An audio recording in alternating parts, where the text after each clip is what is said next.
যে নরসিংদীতে এক মর্মান্তিক ঘটনা ঘটেছে। 15 বছর বয়সের আমেনা নামে এক কিশোরীকে সংঘবদ্ধ ধর্ষণ এবং পরবর্তী তাকে মেরে ফেলা হয়েছে। এই ঘটনায় আজকে নরসিংদীতে ঢাকা যে রেঞ্জের ডিআইজি আছে তিনি পরিদর্শন করেছেন ঘটনাস্থল।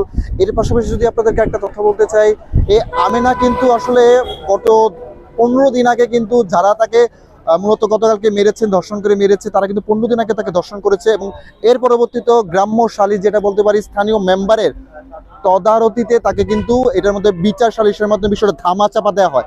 এই ধামাচাপার কারণে কিন্তু গতকালকে তার বাসা থেকে, যে আমিনা তার বাসা থেকে তার বাবার সামনে থেকে হাতে ধরে যারা ধর্ষণকারী ছিল তাকে ধরে নিয়ে যায় এবং পরবর্তী তাকে ধর্ষণ করে এবং তাকে মেরে ফেলে।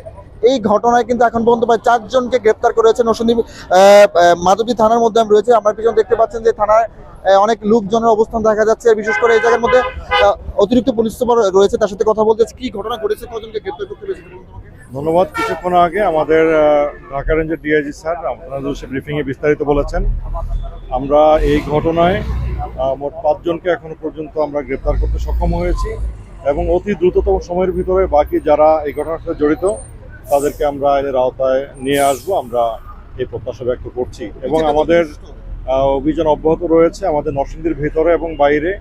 আমরা প্রযুক্তির সহায়তা নিয়ে আমরা আমাদের অভিযান অব্যাহত রেখেছি। অবশ্যই এটা আমাদের ডিআইজি স্যার কিছুক্ষণ আগে যেমনটা আপনাদেরকে বলেছেন, সরকারের সর্বোচ্চ পর্যায় থেকে সর্বোচ্চ প্রত্যয় এবং সর্বোচ্চ নির্দেশনা আমাদেরকে দেওয়া আছে। তাদের এই যে মেয়েটি আমাদের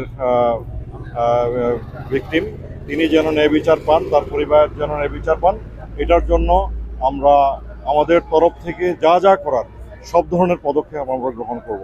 ধন্যবাদ। জি, যেটা বলছিলাম আর কি, এই আমেনা হত্যাকাণ্ডের পরবর্তী কিন্তু নরসিংদী সহ পুরো বাংলাদেশে কিন্তু একটা আলোড়ন করেছে যে এত কম বয়সে একটা মেয়েকে এইভাবে সংঘবদ্ধ ধর্ষণের ঘটনা ঘটেছে। এটা নিয়ে কিন্তু বিভিন্ন মহলে প্রতিবাদের একটা ঝড় উঠেছে। এখন পর্যন্ত এই ঘটনায় 9 জনকে আসামি করে মামলা করা হয়েছে, 4 জনকে গ্রেপ্তার করেছে। এর মধ্যে মূল আসামি যে নুরা, তাকে কিন্তু এখনো গ্রেপ্তার করা যায়, তবে পুলিশ বলছে তাকে খুব শীঘ্রই গ্রেপ্তার করা হবে। নরসিংদী থেকে আমার কাছে এতটুকু ছিল।